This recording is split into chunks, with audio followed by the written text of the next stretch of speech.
Hola, segundo encuentro con la historia del arte y detenidos, fijados en el arte de la antigüedad. Hicimos una presentación en la clase pasada y hoy nos vamos a meter en eso, el arte y la cultura de la Edad Antigua. Antes de comenzar la clase, recordarles estos vínculos que tenemos para descargar algún material complementario de este curso. Advertirles que yo clase por clase voy actualizando. No está todo, porque sería abrumador, y está clase por clase, yo iré agregando los textos o las imágenes que sean oportunas para el tema que enfoquemos, como en este caso el de esta clase, en la cual comenzamos a ver el arte en la antigüedad y en este caso vamos a ocuparnos de justamente de la Edad Antigua inicialmente. Estoy poniendo en primer plano las tres culturas fundamentales que van a ocuparnos en estos próximos encuentros. Hay alguna más por ahí, como verán enseguida, pero Egipto, Grecia, Roma son tres grandes culturas de ese largo periodo, de más de 3.000 años, que la historia le otorga a la así llamada Edad Antigua. Y porque el arte que estamos viendo toma el término de una categoría de la historia, antigüedad, me parece imprescindible, aunque sea de manera muy somera, muy rápida, tal vez para muchos ya algo sabido, pero hacer algún planteo de carácter histórico con toda la prudencia del caso, porque la historia general, de alguna manera, es como el fondo sobre el cual se desarrolla la historia del arte luego. Por lo tanto, permítanme que haga una primera distinción entre dos ciencias, dos disciplinas que se encargan del pasado de la humanidad, de la prehistoria y la historia. Nosotros acá estamos haciendo un curso de historia del arte y no de prehistoria del arte. Alguien podría preguntarse por qué no enfocamos el arte de las cavernas del Paleolítico, Altamira, Lascaux, etc. Bueno, porque eso corresponde a otra disciplina, que es la prehistoria y la prehistoria del arte. A ver, tenemos la tentación, y lo hacemos con frecuencia, de ver prehistoria e historia como dos períodos del pasado del hombre. Y en rigor no es así. En rigor son dos disciplinas, dos ciencias que tienen objetivos bastante semejantes, pero metodologías notables. La distinción, la piedra angular de esta diferencia entre una y otra es la escritura. La prehistoria se encarga de estudiar el pasado del hombre en momentos en que no ha dejado documentos escritos, que es un largo periodo. La historia trabaja a partir de los documentos escritos. Y como ya imaginamos, en distintas partes del planeta la escritura apareció en distintos momentos, con lo cual esto de hablar de un periodo, fíjense, yo intenté graficarlo ahí con esa línea ondulada para indicar que, bueno, no es una línea recta la que marca la aparición de la escritura dentro de la humanidad. Coloqué sí una fecha. Chilca, la C chiquita quiere decir aproximadamente el 3000 antes de Cristo y el cercano oriente, porque todo parece indicar hasta ahora que los más antiguos documentos escritos que nos han llegado provienen de esa parte del mundo y en torno al 3000 antes de Cristo, poco más, poco menos. Pensemos, estamos hablando de algo que estamos situando 5000 años en el pasado, con lo que las fechas no pueden ser de ninguna manera exactas, aunque los que se encargan de cronología, que es una disciplina auxiliar de la historia, se las ingenian en muchos casos para establecer algún tipo de datación histórica. Bien, hecha esta aclaración, nosotros entonces focalizamos nuestra historia del arte en lo que ocurre en el pasado artístico del hombre desde que tenemos documentos escritos en adelante. Y en este sentido, y continúo con la historia, esto parece un viejo recuerdo del secundario, pero recordemos que la historia clásica, tan criticada, tan objetada, dividió la historia de la humanidad o mejor dicho, los años que corren entre la escritura y nosotros en edades. Ahí he colocado la más cercana, en la que supuestamente estaríamos, edad contemporánea, antes la edad moderna, antes la edad media y antes, miren, y el espacio que ocupa también pretende marcar el espacio temporal que se le ha dado a la edad antigua. Miren, mientras más lejana es la época que se estudia, más se extiende el periodo, como que tendemos a igualar a griegos con romanos. En cambio, cuanto más cerca estamos de nosotros, de nuestro presente, distinguimos con más precisión las variantes. Es una cuestión que no se excede, pero sí, nos vamos a meter en un momento que la historia clásica le da poco más de 3.000 años, lo cual es muchísimo. Pero bueno, de esto nos ocuparemos y también, además de esto, entender que esta llamada Edad Antigua, que como ven ahí la estoy haciendo correr entre circa 3.000 antes de Cristo, pero con exactitud la clásica historia, la antigua historia, ubica cuando cae el Imperio Romano de Occidente, o sea, 476 después de Cristo. ¿Y dónde? Este es el cuándo. ¿Y el dónde? Bueno, la Edad Antigua es una categoría histórica que se aplica al Viejo Mundo. Y uso el término Viejo Mundo porque sí, involucro a Europa, pero también al Cercano Oriente. ¿Hay Edad Antigua en América? No, no se aplicaría. Hay Edad Antigua en el Lejano Oriente, en África, fuera de Egipto, fuera de la costa del Mediterráneo, y no, es una categoría que se aplica específicamente a este espacio geográfico que yo estoy ahí presentando. Y luego, a ver, metámonos en ella. Ahí estoy colocando estas dos fechas que, repito, son simbólicas, son tentativas, y pueden objetarse, pero en principio aún las más modernas historias respetan de una forma casi yo diría rutinaria estos 3.476 años. Y entonces, en ese lapso de tiempo, recordemos, en el mundo occidental, en el mundo cristiano, contamos los años a partir del nacimiento de Cristo, donde yo coloqué la cruz. Sabemos que los años anteriores los contamos hacia atrás. Nos complica un poco, pero es así. Esa es nuestra convención cronológica. Dicho esto, permítanme que visualicemos no va a ser la primera, advierto, pero de las primeras culturas que vamos nosotros a ocuparnos acá en estas clases. Y miren, sí, Egipto. Y puse 30 porque es el año en que la reina Cleopatra se suicida y Egipto entra dentro del Imperio Romano. Egipto tiene una fama que ya sabemos y creo que bien ganada en algún aspecto, porque, pocas culturas han resistido 3.000 años, Egipto tuvo un momento de esplendor, luego una baja época. Cleopatra era una familia de orígenes griegos, los Ptolomeos, pero igualmente esos gobernantes, que son la última dinastía egipcia, se egiptizan, toman un montón de elementos de la cultura egipcia. Por eso, más allá de los vaivenes políticos que los hubo, hay una cultura con una relativa homogeneidad que perduró 3.000 años, lo que no es poco, sin duda. Coloqué una estrella ahí, porque pretendo con ella marcar, a mi modo de ver, la Edad de Oro, que ubicaría por el 2400 a.C., que es la cuarta dinastía en la que se construyen las famosísimas pirámides de Giza. Luego, un periodo más breve para la Grecia antigua, claro. Los griegos, sí, tenían ya historia de alguna manera y tomaron el 776, así esa fecha exacta, la primera Olimpiada como inicio de su historia. Que cuando termina, repito, la historia de la Grecia antigua, bueno, circa 150, no está del todo claro cuándo la península griega entró a formar parte del Imperio Romano.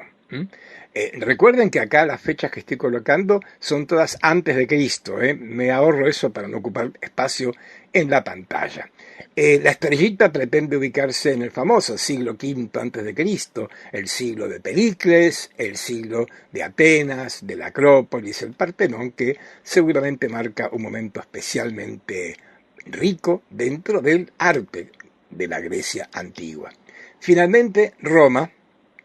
Por supuesto que los romanos también tuvieron historia, quiero decir, escribieron historia, con categorías y criterios y métodos distintos a los actuales, pero registraron acontecimientos y bueno, ellos dividieron la historia de su Roma, de su Estado romano, en tres grandes momentos. Primero, la monarquía, que va desde el origen, la fundación mítica de Roma por Rómulo y Remo, 753 a.C., en el 510 la monarquía es abolida, se proclama una república que va a durar hasta el 27 a.C. aproximadamente. Digo aproximadamente porque en el 27 a.C. toma el poder Octavio Augusto, quien, aunque mantiene la formalidad de la república, con él contamos la creación ya del Imperio Romano. Octavio Augusto pasa a ser el primer gran emperador romano, imperio que va a conocer su final ahí en el 476. Ya nos ocuparemos de esto. Estrellita, ¿dónde? Y en el imperio. Lo que más nos ha quedado de testimonio, sobre todo, como verán, yo voy a poner sobre todo el énfasis en la arquitectura, que es el grandísimo aporte de Roma al arte y la cultura posteriores, ahí en el periodo del imperio que va justamente entre fines de la edad antes de Cristo y los primeros siglos del cristianismo. Bien, ahora visualizarlo rápidamente, porque creo que en esta antigüedad que nos está ocupando y nos seguirá ocupando, podemos distinguir dos espacios bastante claros, bastante netos. Por un lado, el cercano Oriente, que está constituido, por un lado, por el Asia anterior. Ahí, ese territorio en el cual, miren, yo estoy colocando, no todos, algunos de los tantos pueblos, reinos, imperios que ocuparon ese particular territorio. Un lugar donde se suceden los estados y marcado por una muy fuerte conflictividad.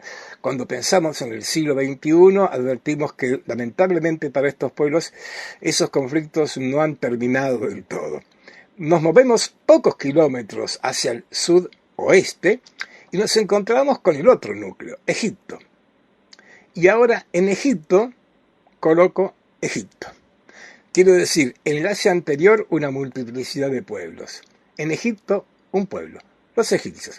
Vivieron casi en una isla, aislados del mundo, ya lo veremos cuando nos ocupemos de su arte y de su cultura, en torno al valle del Nilo, con desierto al este y al oeste. Ahí está. Estos dos espacios constituyen lo que solemos llamar el cercano Oriente. Nos movemos hacia el oeste y nos encontramos con las dos penínsulas mediterráneas, con Grecia y con Roma. Estas dos penínsulas van a constituir lo que llamamos el mundo clásico o el mundo mediterráneo. Este es el mapa. Vamos a empezar por el principio, y sí, cuando la escritura comienza a aparecer en el cercano Oriente, Grecia y Roma están felices en la prehistoria, y estoy usándolo mal, si la prehistoria fuera un periodo, Grecia y Roma tienen culturas que puede estudiar la prehistoria, culturas donde que no han dejado documentos escritos, ¿sí? Eso va a ocurrir más adelante. Por lo tanto, cronológicamente es obligado que nos acerquemos al cercano Oriente y veamos este mapa, que muchos conocerán, claro. Estoy destacando con verde dos valles fluviales, el del Nilo en Egipto y la Mesopotamia con el Tigris y el Éufrates, allí en lo que hoy es Irak, sobre todo, fundamentalmente. Son dos valles fluviales donde todo indica que comenzó a darse una cultura escrita y que también una cultura de carácter sedentario. A ver, estos son valles fluviales. Luego, la actividad central es la agricultura. Y digamos que la agricultura como actividad fue fundamental en el desarrollo del hombre. Porque cuando el hombre descubre que enterrar una piedrita que después descubrió que era una semilla y esperaba que brotara y esperaba que diera fruto, todo esto supuso que se quedara quieto, permítanme que lo diga de esta manera. Esto supuso cerrar el período nómade o seminómade de los cazadores que corrían detrás de sus presas por el agricultor que se queda fijo. Esto es lo sedentario. La sedentariedad va a cambiar la historia, porque estos pueblos agrícolas se quedan quietos, se reúnen en grupos y comienzan a armar ciudades, nada menos que esto, ¿eh? Ya veremos, la historia empieza acá o al revés, la historia puede comenzar a estudiar porque estos pueblos pronto van a llegar a tener signos con los cuales transmiten conceptos, ideas, nombres, escritura. Entonces ahí tenemos dibujado ese lugar tan importante, lo que a veces se le suele llamar la media luna de las tierras fértiles, porque fíjense que forman como un arco entre el Nilo y el Éufrates y el Tigris, una media luna de tierras fértiles que están rodeadas de zonas desérticas o semidesérticas, pero que fueron dos valles particularmente ricos. Y de ellos, antes que Egipto, yo lo había anunciado, Egipto va a esperar un momento, porque la Mesopotamia asiática, los argentinos la llamamos así para no confundirla con nuestra Mesopotamia, la Mesopotamia asiática, todo parece indicar que por poco le lleva la delantera en términos de la fundación de ciudades, en términos de la aparición de la escritura, en términos de darnos material para que la historia pueda reconstruir sus acontecimientos del pasado. Presentémosla entonces ahí. Esta Mesopotamia está formada por dos ríos. Al oeste el Éufrates, al este el Tigris, que como pueden ver en ese mapa, en la antigüedad se unían, en el presente, se unen para desembocar juntos en el Golfo Pérsico. En rigor, en la antigüedad, en el tercer milenio, estos ríos no se unían. Hoy están unidos porque como son ríos de llanura, van arrastrando sedimento, pero la costa se ha avanzado. Ahí estoy reconstruyendo tentativamente lo que era el mapa de la Mesopotamia allí en el tercer milenio antes de Cristo. Y allí entonces, bueno, el primer espacio bien relevante, al sur de la Mesopotamia, Sumer.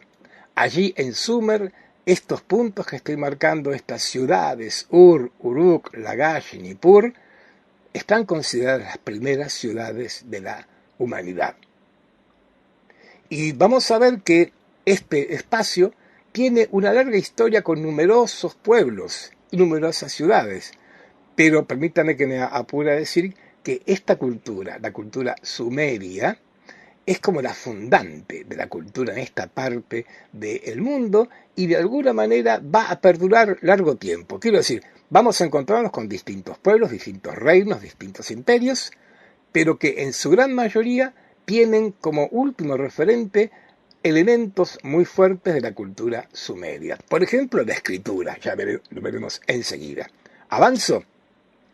Más hacia el norte de Sumer está Akkad, donde se funda nada menos que una de las ciudades más emblemáticas del mundo antiguo, Babilonia, que va a tener distintos momentos, pero que va a tener una larga vida hasta el primer milenio antes de Cristo. Hacia el este, Edán, con la ciudad de Susa, futuro es la meseta del Irán, futuro espacio del imperio persa, como veremos. Seguimos marcando hacia el norte, ahora sí, este tiene el mérito Asiria de ser el primer imperio que se establece en esta parte, con sus dos grandes ciudades, Nínive y Asur. Seguimos, como ven, ciudades que están, salvo Susa, que está en la meseta del Irán, las otras son ciudades que están edificadas al borde del Tigris o del Éufrates. Mari, la destaco ahí, fue el centro de la cultura mitania, del imperio mitanio, un imperio que fue en su momento relevante y que no dejó de tener conflictos, hasta incluso con los egipcios que ya comenzaban a explorar esa zona del mundo. Marco la Persia, claro, porque ya es un poco posterior, pero Persia, con su capital Persépolis o Ecbatana, no es estado de la Mesopotamia, pero su cultura tiene muchas deudas con también la cultura sumeria. Ahí tenemos un poco el mapa de los distintos, y estoy simplificando al extremo, la cantidad de ciudades que constituyen este espacio que genéricamente, y no tanto por lo geográfico como ven, sino por lo cultural, asociamos con la Mesopotamia asiática. Empecemos por Sumer. Y empecemos tal vez por la ciudad que merece tener este primer protagonismo. Me refiero a Uruk. Es difícil determinar cuál fue la primera ciudad sumeria, pero no queda ninguna duda que a principios del tercer milenio, es decir, año 3000, 2900 a.C., Uruk era una gran ciudad, tal vez la más habitada, la más poblada del mundo en esa época. Se calcula entre 50.000 y 8.000 habitantes, lo que no es poco. Y estamos viendo, hoy nos quedan las ruinas solamente, donde es en actual Irak. Advertirían estas ruinas, por un lado, más en primer plano, huellas de las casas de la ciudad de Uruk, hoy llamada Tel al-Warqa, es el nombre moderno. Vamos a ver más de un Tel, aprovecho para decirlo ahora, en árabe. Y digo árabe genéricamente porque también se emplea en Egipto. El término Tel sirve para denominar lo que sería una colina de ruinas. Estos territorios están poblados de ruinas y en muchos casos las ruinas han quedado cubiertas, sea por la tierra, por la arena o por lo que fuera, y han constituido un tipo de formación, digamos, montañosa o colina. Eso cuando esa colina no es una colina natural, sino que está encerrando alguna ruina. En estos países tienen el prefijo Tel para identificarse. En este Tel al-Warqa, nombre moderno de la antigua Uruk, podemos distinguir ahí a lo lejos, en la parte superior derecha, las ruinas del Sigurat de Ishtar. Sigurat, palabra fuerte que nos va a importar mucho. Como ven, parece una montaña. Era una construcción escalonada como piramidal, que me detengo en Mesopotamia fundamentalmente para destacar esa construcción de los mesopotámicos que empieza en Sumer y va a proyectarse hasta muchos siglos adelante, poco antes de Cristo. ¿Qué más nos importa de Uruk? Bueno, todo parece indicar que acá en Uruk apareció esto, la escritura. Esta es una tablilla protocuneiforme, pero la escritura que se impone en Sumer es la escritura cuneiforme que van a emplear hasta los persas. Y esta es protocuneiforme, podemos distinguir casi como unas espigas de trigo, Bueno, porque comienzan la escritura cuneiforme con pictografías que van simplificándose cada vez más. Se hacían en una tableta de arcilla, de barro, que luego para guardarla, para conservarla, se colocaba al horno, se cocinaba para que adquiriera dureza y así pudiera transmitirse, y miren, maravilla y gloria, llegar hasta nuestros días como esta que conserva el Metropolitan Museum de Nueva York. Otro ejemplo, ahora ya cuneiforme, tableta sumeria, y como dice ahí el texto, porque la escritura cuneiforme ha sido descifrada, maravilla, es un contrato por la venta de un campo y una casa. Esto lo guarda, como ven, el Museo del Louvre. Y todavía más importante para la historia, otra tableta que está en el Louvre, en el cual el sumo sacerdote Luenna le envía al rey de Lagash una carta, así, en esta forma, informándole que su hijo ha muerto en combate. Y esto es la escritura. Habría que decir ya que nos estamos focalizando esto. Que haya escritura no es la última condición para que haya historia. Lo importante es que esa escritura, que esa cultura, nos deje textos que sean documentales, como este. Esto nos permite conocer a un rey de una región sumeria, Lagash, y a un sacerdote y a un acontecimiento militar en el cual el hijo de muere. Esto nos permite empezar a narrar la historia del pasado, nada menos.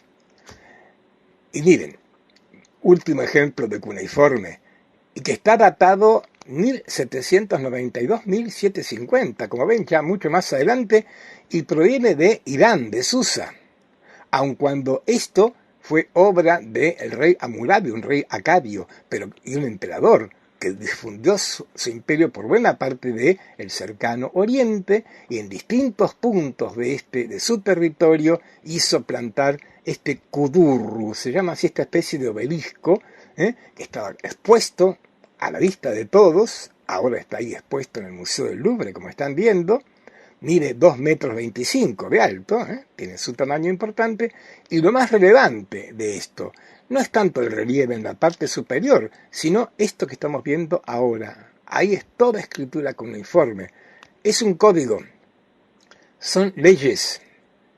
Ahí se marca lo que se puede y lo que no se puede hacer, las sanciones a quien transgrede la ley. Esto no es poca cosa, porque cuando la ley se escribe, y bueno, ya es lógico que todos la respeten. Sabemos que hasta el día de hoy es a veces algo deseable, no del todo cumplido, pero no es poca cosa. La escritura provoca una revolución total, y entre muchas, esta que estoy diciendo ahora con el Código de Hammurabi, la ley escrita, no la ley dejada al criterio del poderoso o del más fuerte, no, la ley escrita. Y en la parte superior, quien hizo este kudurru, lo coloca a Hammurabi de pie frente a la divinidad a la que le está ofreciendo y le está, digamos, dando el poder para legislar sobre su pueblo. Ahí tenemos un ejemplo de imagen, sería un relieve de este periodo babilónico, que nos vamos a ocupar no de él, pero de otros en breve. Luego de Uruk, esto. No sé si la historia empezó en Sumer, pero comparto la portada de un libro que yo voy a subir a nuestra cuenta de Vox para quienes tengan ganas de hojearlo. Es un libro que tiene sus años ya, pero es un hiperclásico de lo que fue la divulgación, la difusión de la arqueología a mediados del viejo siglo XX. El libro de Kramer, con ese título tan significativo, como ven, que yo estoy casi un poco citando implícitamente en esta exposición, señala que la historia empieza en Sumer. Sugiero mucho hojearlo siquiera porque es de una lectura bastante amable, y aun cuando la arqueología ha dado mucha más información de entonces a hoy, no creo que sigue siendo útil acercarse a esta obra. Y entonces, después de la historia empieza en Sumer, ahora destacar la ciudad de Ur, tal vez la más conocida de todas las ciudades de la antigua Mesopotamia y de Sumer. Como ven, ahí, muy cerquita, entonces, de la desembocadura del Éufrates en el Golfo Pérsico. Y entonces, Ur hoy, Tel al-Muqayyar.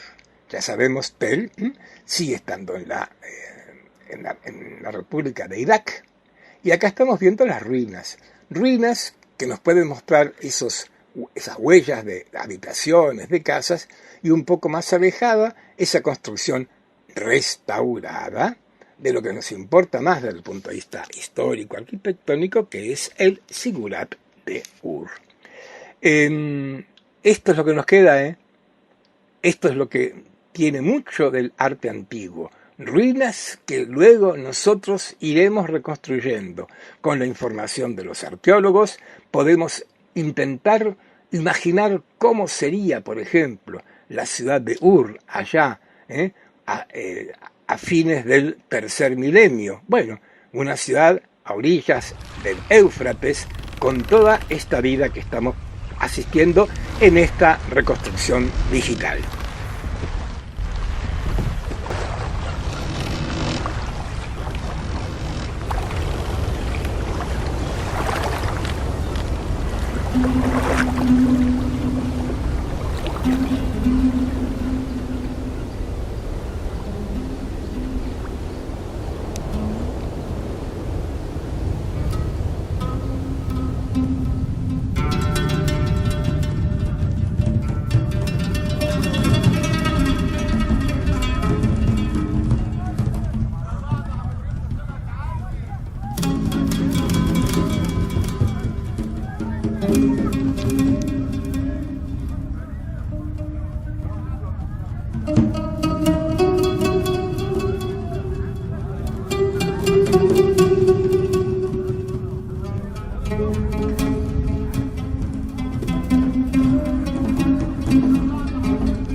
Como ven, este video pone en primer plano esa construcción, el zigurat de la ciudad de Ur, que nos va a ocupar a partir de ahora. Ahora una foto actual, aérea, y en el ángulo inferior izquierdo, lo que estamos viendo son las ruinas restauradas de ese zigurat al que recién subimos imaginariamente en esa reconstrucción digital. Y entonces, sí, lo más relevante de lo que nos queda de Ur y que nos ha dejado Ur y toda Sumeria es este tipo de construcción, los zigurat. Me estoy ocupando de ellos porque un zigurat tiene una forma más o menos piramidal. Es como una pirámide escalonada. Repito, es lo más relevante que nos ha quedado de esta cultura a nivel arquitectónico, pero también con tanto parentesco con las pirámides egipcias. Por eso es útil que los tengamos cerca. A ver, ha habido y hay otras pirámides en el mundo que se han asociado con las egipcias, pero a veces un poco disparatadamente. A ver, las pirámides americanas, tanto en lo que es México como Perú, son muy posteriores a las pirámides egipcias, con lo cual establecer un vínculo causal entre unas y otras parece un poco disparatado. En cambio, la cercanía geográfica de la Mesopotamia con Egipto y la cercanía temporal permiten pensar tal vez en algún posible intercambio, a pesar de que las diferencias son muchas. Vamos a marcar semejanzas y diferencias. Esto que vemos ahora acá, vamos a volver a mirarlo ahora en esta imagen reconstruida. Este zigurat tiene como semejanza ser una pirámide escalonada. Los muros los ven en talud, en diagonal, los muros en diagonal, y se superponen varios niveles hasta llegar a la cima. A diferencia de las pirámides egipcias, los zigurats son, digamos en un término muy genérico, templos. Las pirámides egipcias son tumbas. Primera gran diferencia. Semejanza. Ni al zigurat ni a la pirámide egipcia se ingresa. Se sube. Al zigurat se sube. Acaban de verlo en esa animación que compartimos hacia ese espacio superior que es el altar finalmente o el templo, en el sentido fuerte. A la pirámide egipcia no se sube materialmente, pero como vamos a ver, había una idea como que el Ka, el alma del rey allí que estaba enterrado, ascendía hasta encontrarse con Amon-Ra o con Aton-Ra, con el dios Sol. En estas culturas, tanto mesopotámicas como egipcias, como son culturas agrarias, sus divinidades son las divinidades de la naturaleza, el sol, la luna, el agua, la tierra. Esto es característico de lo que llamamos cultura agraria. Gran diferencia, porque nos encontramos con el zigurat de Ur en este estado, que a pesar de todo está un poco reconstruido. Saddam Hussein en sus últimos años de gobierno en Irak, comenzó a reconstruir este sigurat que, como imaginan, para los iraquíes es sin duda un orgullo muy grande tenerlo y aparte reclamar ser como los que inician la historia dentro del mundo. Pero así, en ruinas en última instancia. Y esta es una grandísima diferencia entre Egipto y Mesopotamia. Las pirámides egipcias se hicieron de piedra. Las pirámides mesopotámicas, los zigurats mesopotámicos, están hechos de ladrillo. Y miren, así han llegado. Me pareció interesante compartir esta foto de Chilca 1930, como lo dice allí, para advertir lo que era este zigurat del dios de la luna, Nanar, en Ur, el mismo que habíamos recién restaurado. Era una colina, un tel, apenas se podían distinguir algunas cosas cuando ahí llegó la expedición inglesa, que encabezaba Sir Leonard Woolley, y comenzó la restauración de la ciudad de Ur y particularmente de este zigurat.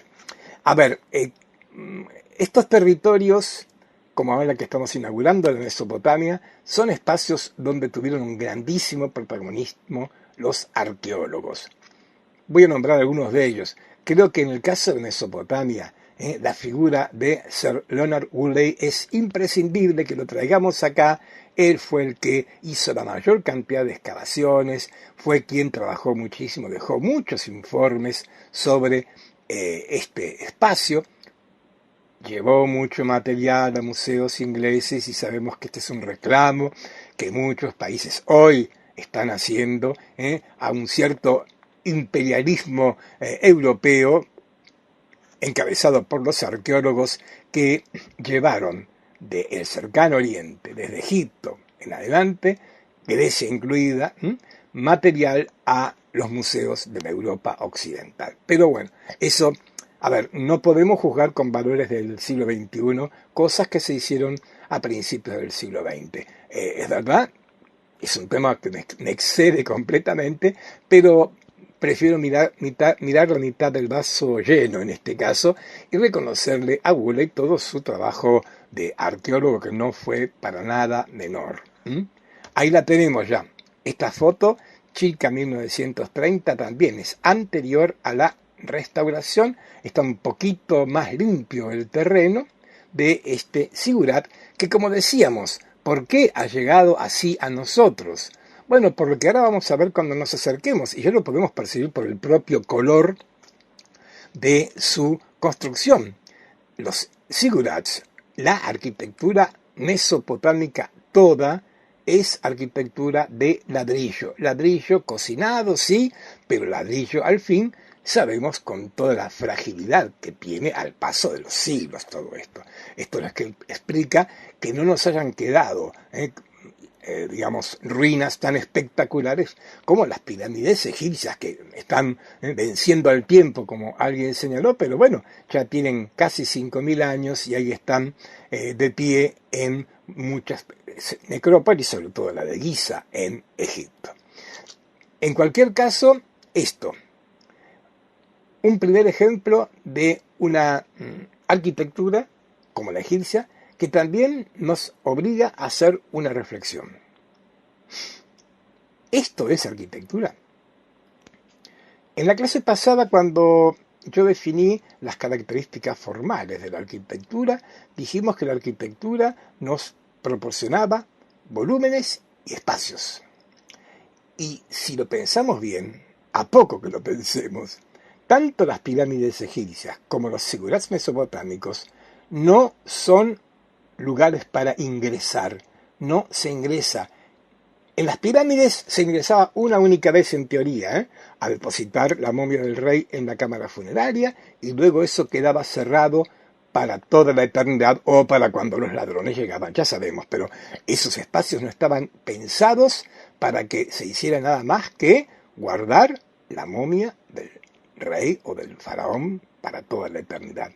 A los zigurats mesopotámicos, menos aún, no tienen espacios interiores. Se sube, miren, la foto es muy clara y la estoy dejando cuando hay obras que son, digamos, arquitectónicas, como ven, estoy poniendo un poco entre paréntesis el carácter arquitectónico de pirámides y de zigurats, pero en cualquier caso, en estas obras, quien la construye nos dice lo que tenemos que hacer. No entramos, no hay puerta, no entramos, pero hay escalera, subimos. No hay escaleras tampoco en las pirámides egipcias. Las pirámides egipcias son más herméticas aún, si ustedes quieren, en cuanto a su planteo. Podríamos pensar que las pirámides y los zigurats son monumentos antes que arquitectura. Yo diría, sin ninguna duda, que las pirámides egipcias son monumentos funerarios, no hay duda. Los zigurats mesopotámicos ya son como altares, es como un basamento al que se sube, porque en la parte superior ahí está el altar, ahí el sacerdote, príncipe sacerdote. En estas primeras ciudades sumerias el sacerdote y el príncipe estaban encarnados por una propia persona, hacían una cantidad de liturgias para garantizar, ya imaginamos, la buena cosecha, para garantizar la abundancia en la agricultura, que era el eje, el nudo de la vida de estos pueblos. Esto, digo, no importa, por un lado, por sus vínculos, en algún caso semejantes y en otros muy distintos con las pirámides egipcias, pero también para comprobar lo que decíamos hace un rato, que la cultura sumeria es fundante. Estamos viendo acá un zigurat que está datado en el siglo XXI a.C., la tercera dinastía de Ur, así se lo denomina, y ahora les propongo que nos movamos unos cuantos siglos para adelante, porque vamos a pararnos en la Babilonia caldea, siglo VII, VI, y tenemos que recurrir a reconstrucciones. Estamos viendo la puerta de Ishtar, cuyos mosaicos que la cubrían hoy están en un museo alemán. Acabamos de referirnos a esto. Pero en cualquier caso, ahí estamos ante una reconstrucción, está claro que es visual, de la entrada a la ciudad de Babilonia, un ingreso a esta ciudad que fue gigantesca, fue una grandísima metrópolis, y entro a ella para destacar lo que marca el recuadro allí arriba. El Zigurat Etemen Anki es el nombre del más importante zigurat de Babilonia. Y para comprobar justamente lo que decía, esta cultura sumeria no se agota en Sumer, tiene su continuidad a futuro. Les propongo que hagamos una pequeña visita a la Babilonia del siglo VII, VI, cuando reinaba Nabucodonosor, con su zigurat y sus famosísimos jardines colgantes.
Bueno, nos alejamos de Babilonia, centrándonos en este gigantesco sigurat, como imaginamos por todas las reconstrucciones. A ver, acá es otra. Son diferentes, cada arqueólogo ha hecho distintas hipótesis, pero como pueden ver es semejante y una altura importante. Se calcula unos 90 metros de altura que tenía en su momento este gran sigurat de Etemen Anki, ahí en la Babilonia antigua, actual Irak. Diferente del sigurat de Ur, sí, pero semejante en lo que están viendo. Otra vez, una pirámide escalonada, marcada por escaleras que van ascendiendo a una construcción superior. Por eso lo dije, y permítanme lo reiteres, es casi como un altar. Esto es como un espacio que soporta el Sancta Sanctorum, el santuario, el templo, que en este caso estaba allí colocado. Es notable que muchos pueblos hayan hecho estas construcciones y tiene, me parece, dos explicaciones. Una, porque levantar un edificio como este, como las pirámides egipcias y también las americanas, que vaya perdiendo volumen a medida que avanza, que se alza, que se levanta, esta vez la estrategia y la manera más clara y segura de levantar algo con cierta altura, pero que no se desplome, que es la base de cualquier construcción. Por eso puede explicarse que esta solución era casi inevitable a la que se accediera. Podemos pensar también otra, que no contradice esta, sino que la completa. Son culturas agrarias. Por lo tanto, culturas, en el caso, vamos a sacarnos con la Mesopotamia y con Egipto, culturas de pueblos que viven en valles fluviales, y en esos valles estas construcciones son como montañas, montañas sagradas, montañas artificiales. Estos pueblos veneran a los dioses, sobre todo del cielo, la luna, las estrellas, el sol, y lógicamente que estas construcciones, tanto las pirámides funerarias egipcias, como los sigurat mesopotámicos, procuran ascender hacia ese espacio donde se ubica la divinidad. Bien, entonces acá tenemos este sigurat, y permítame un comentario que no es artístico, aunque voy a usar una obra de arte para esto, porque no hay la menor duda que este sigurat, que estaba en pie en tiempos de Nabucodonosor, rey de los caldeos, es lo que los judíos nominaron como Torre de Babel. Y sí, Babel, Babilonia, las cercanías lingüísticas son más que claras. Elegí una pintura, es Peter Bruegel, en el 1500 Bruegel imagina la Torre de Babel así, no importa, lo traje porque es una obra de arte en realidad, pero sí, como pueden ver, por más que Bruegel imagina un edificio circular, imagina un edificio escalonado y que va ascendiendo. Bueno, sin duda que la Torre de Babel, toda la historia bíblica de ella, estaba anclada con la construcción por parte de los babilonios de este su famosísimo sigurat. Y permítame dejar acá la parte arquitectónica, porque es lo que nos permite un poco hablar más de ella, porque es lo que más nos ha quedado a pesar de su estado en ruinas, y cerrar esta recorrida yéndonos de los siglos antes de Cristo al siglo XXI, al cercano Oriente, y comprobar que tal vez este impulso de los hombres por construcciones escalonadas, que son cada vez más altas, parece que no tiene fin y sigue vigente en esta parte del mundo. Comparto este impresionante rascacielos allí en Dubái, con sus 828 metros de altura, pero que yo encuentro, muy lejanamente, pero encuentro una lejana filiación con esas grandes moles que a pocos kilómetros de Dubái, a unos kilómetros de Dubái, construyeron los mesopotámicos. Dejo acá lo que la arquitectura mesopotámica nos ha dejado, con todas estas dudas sobre cuán arquitectura sea o no, pero finalmente arquitectura, para ocuparme por un momento de la escultura. Nos vamos al Museo del Louvre y seguimos viendo las piezas que los arqueólogos franceses hallaron en Irak y llevaron a su ciudad, en el caso París, Francia. Me voy a esta sala de la ciudad de Mari, una ciudad que estaba sobre el río Éufrates, porque fue una ciudad muy rica culturalmente en su momento y nos ha dejado una obra que quiero destacar. No me voy a ocuparme de toda la escultura mesopotámica, pero sí de 2 o 3 ejemplos de arte representativo que me parece útil porque establece elementos que seguiremos retomando en próximas clases. Entonces, esto me permite enfocar a esa figurita que está allí, dentro de esa vitrina muy protegida, a la que estamos viendo ahora con más detalle, para presentar a Edil-il-Nubanda, un funcionario del imperio mitanio o de Mari.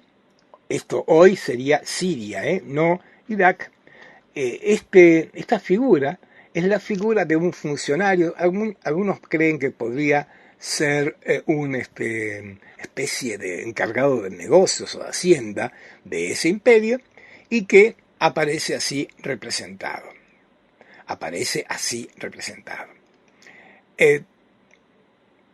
Creo que está claro que es alguien identificable. Después veremos por qué conocemos su nombre y hasta podemos sospechar su función. Ya vendrá esto.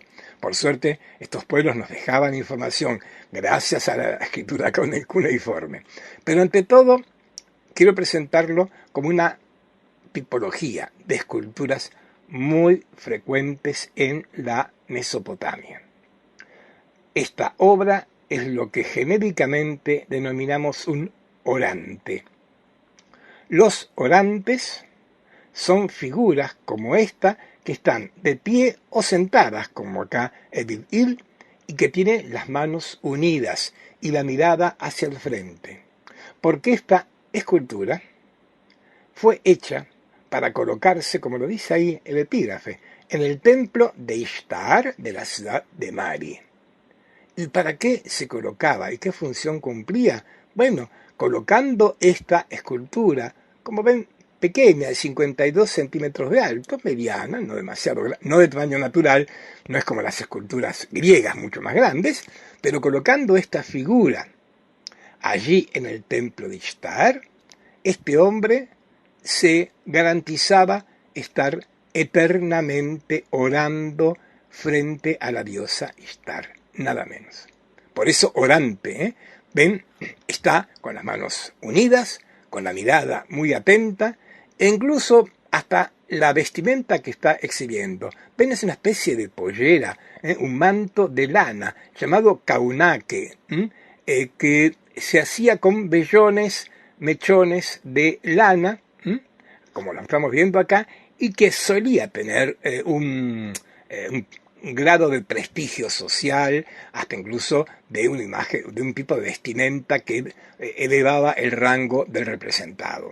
No era nada menor esto. El pecho descubierto y el resto del cuerpo cubierto por su kaunake o kaunase, depende de cómo adaptamos la palabra a nuestro español. Entonces, vuelvo con esto porque me parece muy, pero muy relevante para la escultura antigua. Y esto que voy a decir acá, y que dije, y que permítanme que lo repita para la Mesopotamia, vale para Egipto 100%, vale de alguna manera para Grecia y Roma, aunque esto empiece como a debilitarse. ¿Qué cosa? Que lo que estamos viendo no es la imagen de este hombre, es este hombre. Las imágenes, las esculturas en el mundo antiguo se entienden no como la representación de alguien, sino como el doble de alguien. Por eso recién insistí y vuelvo. Edil-il está ahí eternamente frente a la diosa Ishtar. Imaginamos, se ha perdido la imagen de esta diosa ahí en Mari, y frente a ella él y otros orantes colocados de esta manera, con lo cual se garantizaba que estuvieran eternamente orando a esta diosa. Esto explica la expresión del rostro. Vamos a acercarnos, vamos a detenernos un poco en el aspecto formal.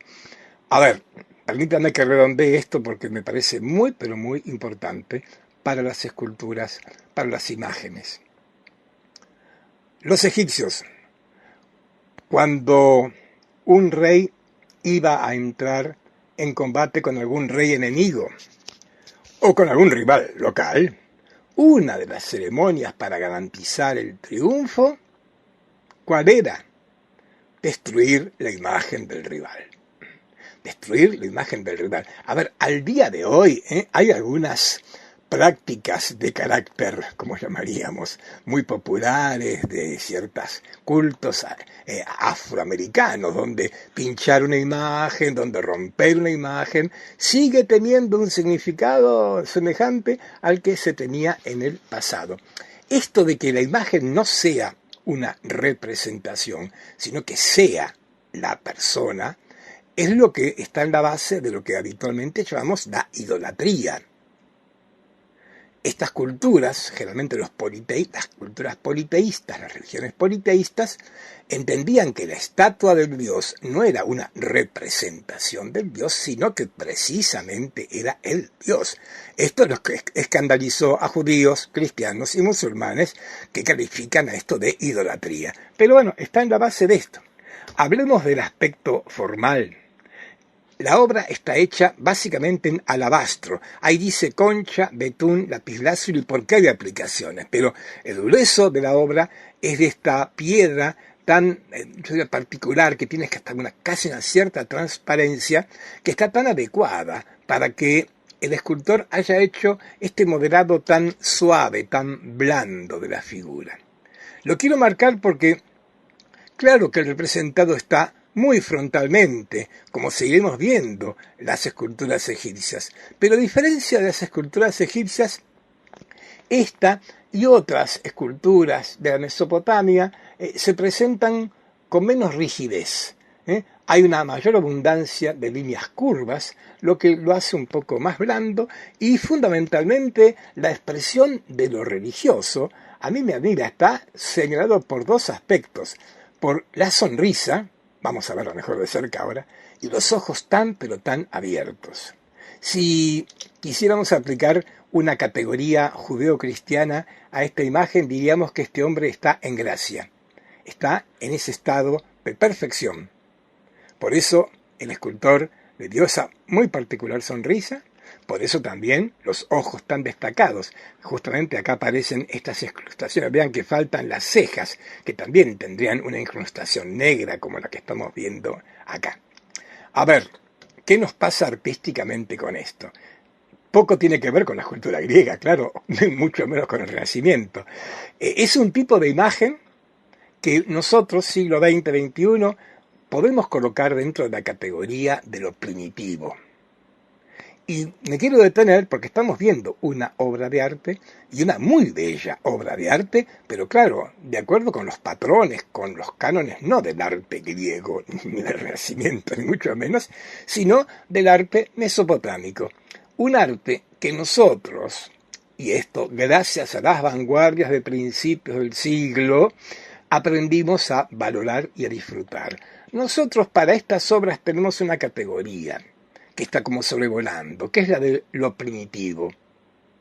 Apreciamos en esta figura esta sencillez, esta espontaneidad, esta frescura, esta falta de algo complejo y retorcido, que justamente es lo que presenta lo que nosotros, a partir, repito, de las vanguardias de principios del siglo XX, el cubismo, el futurismo, etc., aprendimos a valorar. Hay que agradecerle a Pablo Picasso que con sus señoritas de Aviñón nos puso en una pintura que es obra de arte indudable, figuras que nos remiten a la escultura románica, a la escultura africana y hasta egipcia. Bueno, creo que a partir de ellos la cultura occidental empezó a mirar de otra manera estas figuras, y hoy, por lo menos, podemos entender que tiene su particular belleza.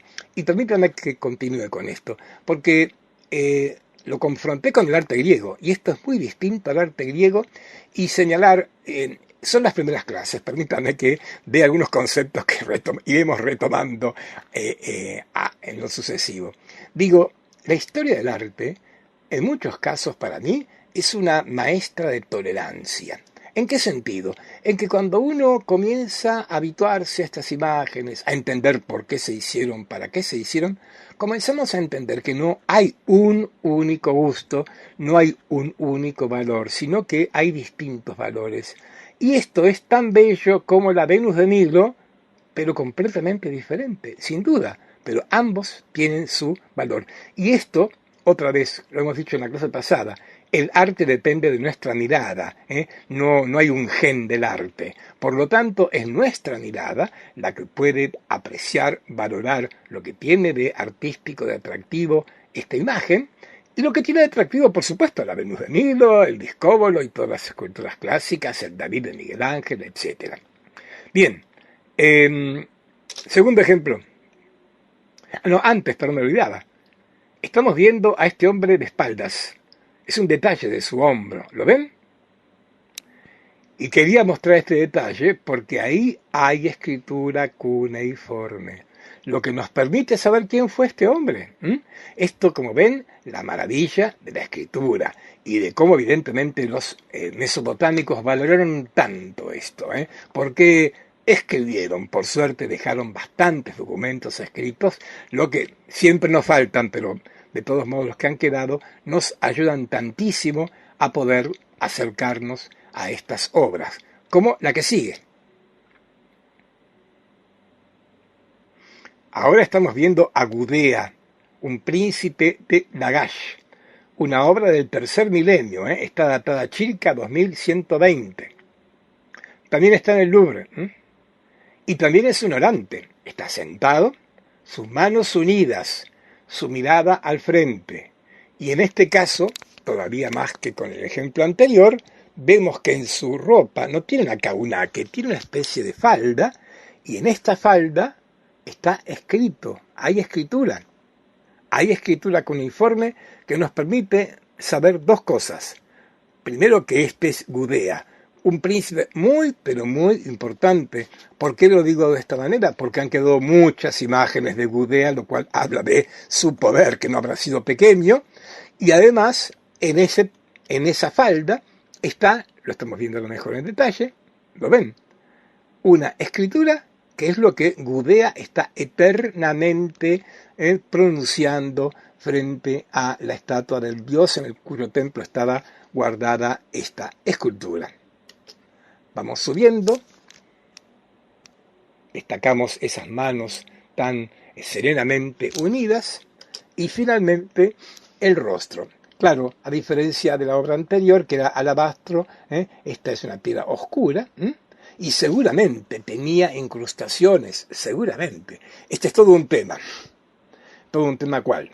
¿Hasta dónde estas figuras eran así, de color crudo, o estaban pintadas imitando piel, ojos, cejas, labios, etc.? Es muy probable que sí. Si yo entiendo la escultura no como una representación, sino como el doble del representado, obviamente que Gudea no tenía la piel negra, obviamente que Gudea tenía color, y seguramente, esto lo sabemos porque en muchas de estas obras, no en esta, han quedado restos de pintura y tiene bastante lógica, repito, porque lo que se pretende es mostrar el doble, el espejo del representado. Vamos a ver un último orante, ahora de pie. Este lo tiene el Metropolitan en Nueva York. Es un orante de pie, también de alabastro, como ven, de una ciudad, Ejnuna, que hoy pertenece a la República de Irak. Orante de pie también del tercer milenio. Y como ven, se repite el esquema. En este caso, aunque no está sentado, está de pie, pero las manos unidas, el rostro al frente, los ojos muy abiertos. Acá, por tratarse de alabastro, la escultura tiene aplicaciones como el primer ejemplo. Hay concha, hay piedra caliza negra, betún, para el negro, que es muy evidente y muy visible, ahora que levantamos la vista, en los ojos del personaje.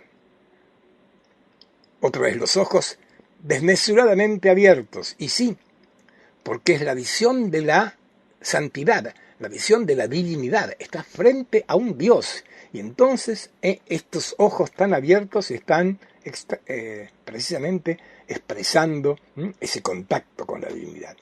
Y otra vez, permítanme que vuelva, porque creo que con esta cabeza, con toda esta escultura, otra vez agradecerle a Pablo Picasso y a los pintores y artistas del principio del siglo XX, porque la manera en que está resuelta esa barba, ¿la ven? Con esa forma escalonada. Es una barba que no está... A ver, nos puede parecer contradictorio. Por un lado, se supone que sea el doble de lo representado, lo cual supone una preocupación por imitar las cosas como son. Pero luego, esta forma de imitar va a cambiar de cultura en cultura. Para nosotros esta barba es una barba, para mí por lo menos la veo geométrica, escalonada. No me hace pensar en una barba que yo haya visto alguna vez en mi vida. Seguramente para un mesopotámico era una barba. Los criterios de lo que es verosímil, de lo que representa con precisión o no algo, varían de acuerdo con las culturas. Ahora bien, nosotros, siglo XXI, como dije, con esos ojos, esos dos labios tan apretados, ese pelo también así escalonado, esta manera, yo diría, casi como decorativa de representar la barba y el pelo, resultan atractivos por su sencillez, por su simpleza, por su primitivismo. Creo que el otro día hice referencia a esto, y permítame que use este ejemplo para reforzarlo. Cuando nos paramos frente a una obra de arte antiguo, y estas, vaya que si no que son antiguas desde ya, estamos metiéndonos nosotros, siglo XXI, en una especie de ida y vuelta temporal. ¿En qué sentido lo digo? Porque por un lado, nosotros tenemos historia del arte, y por lo tanto, esto que yo estoy compartiendo con ustedes, tenemos toda la información para saber que esto perteneció a tal cultura, que representa un orante, que era no su representación, sino el doble frente a la idea. Esto lo sabemos y es parte de la historia. Ahora, yo veo esta escultura, ahora, 2021, la estoy viendo en tiempo presente y la veo de acuerdo a mis parámetros artísticos. Acá aparece lo que estoy señalando de gracias Pablo Picasso. Acá aparece esto que nosotros, desde nuestra perspectiva estética del siglo XXI, le encontramos un valor artístico. Por eso esto está en el Metropolitan Museum of Art de Nueva York. Está en un museo de arte. Uno de los más grandes del mundo, por otra parte, porque es para nosotros una obra de arte. Miles de años atrás, esto era el mismísimo personaje, que en este caso es anónimo, que estaba orando frente a su divinidad. Lo dejamos y vamos a ir cerrando nuestra recorrida por la Mesopotamia con esta pieza, el estandarte de Ur. Volvemos a una obra de Ur, hallada por el arqueólogo Woolley, y quise aprovechar esta fotografía porque nos permite apreciar el tamaño que tiene esta pieza, que fue hallada por Leonard Woolley en Ur, y fue restaurada también por él, y hasta identificada como un estandarte por él, lo cual tiene ha dado motivo a un montón de disputas y de polémicas. Quiero decir, todo arqueólogo, y esto les involucra mucho a los arqueólogos o técnicos que restauran alguna obra de arte, es muy probable que se metan en problemas. En nuestros días la restauración es una disciplina tan precisa que evita cualquier riesgo. ¿Cuál es el riesgo? Bueno, el riesgo es de alterar lo que se pretende rescatar. Quiero decir, esto que estamos viendo, restaurado por Woolley, ¿era realmente así? Él halló, ahora vamos a ver un detalle, las pequeñas piezas de conchas, cornalina, lapislázuli, y las fue vinculando y uniendo, y entendió que esto estaba colocado en este soporte de madera, como una caja de madera, que él llamó un estandarte porque tiene algún aspecto como de estandarte, bandera, ya verán la iconografía que seguramente es la que corresponde aplicar acá. Lo he traído no solo para volver a mencionar a Sir Leonard Woolley, sino también porque me parece un ejemplo interesante de esto, de imágenes ahora no tridimensionales, sino planas. No nos ha quedado pintura, o escasísimos restos de pintura mesopotámica, pero ha quedado bastante obra de este tipo que podríamos asociar con la incrustación, también con los mosaicos. Y este es un ejemplo interesante porque otra vez nos vuelve a presentar una obra en la que vamos a encontrarnos con algo muy de la Sumeria, pero también que no deja de tener parentescos con el arte egipcio, en este caso la pintura concretamente. Digamos que el estandarte de Ur, entonces, así en esta forma como de caja de madera, este soporte que le otorgó Sir Leonard Woolley, presenta dos caras, un lado A, un lado B, y un lado, voy a empezar por el lado llamado de la guerra, porque en la restauración y reconstrucción que se hizo, como pueden advertir, los tres registros representan a soldados, a militares, en la parte inferior, carros de guerra aplastando a enemigos, con lo cual no hay duda casi de que esta imagen obviamente está remitiendo a algún acontecimiento de guerra. Antes de avanzar con esto, señalar en este estandarte de Ur otra característica que vamos a seguir viendo en Egipto. ¿Cuál es? La de representar el espacio en forma de registros, o sea, de bandas horizontales. ¿Alguien estará pensando, sí, no? Por ahí un antecedente de las historietas contemporáneas, podríamos pensarlo, ¿eh? No es casual, en francés, bande dessinée, banda dibujada. Bueno, estos son bandas, ¿eh? Son tres bandas, las llamamos registros. Y esto que estamos viendo en esta obra mesopotámica la vamos a encontrar en la mayoría de las pinturas egipcias también. Y también, como en la mayoría de esas pinturas, con mucha frecuencia, las figuras representadas, como vemos acá, de perfil absoluto. Es raro encontrar acá y en Egipto, raro. Hay alguna excepción, pero es raro representar figuras de frente, cuerpos humanos que estén de frente. Son figuras que están representadas de perfil y están como actuando, están como viviendo una procesión, están como procesionando. En la parte inferior es el combate, y ahí, como pueden ver, los cuerpos aplastados por los carros y los caballos marcan a los vencedores, y en la parte superior aparecen algunos prisioneros, lo están viendo en la banda del medio, y en la parte tercera, superior, ya los que han triunfado en esta batalla. Lado de la guerra, lo que obviamente que nos orienta a pensar que esto fue el encargo de algún rey de la Mesopotamia. Todavía esto no está del todo claro la identificación. Ahí seguimos viendo más detalles. Vean que los soldados están vestidos con los kaunaques, ¿ven? Esa especie de pollera con esas vellones de lanas, con esos bandos de lana. Y ahora vemos a los guerreros en carro, aplastando a sus rivales. Bien,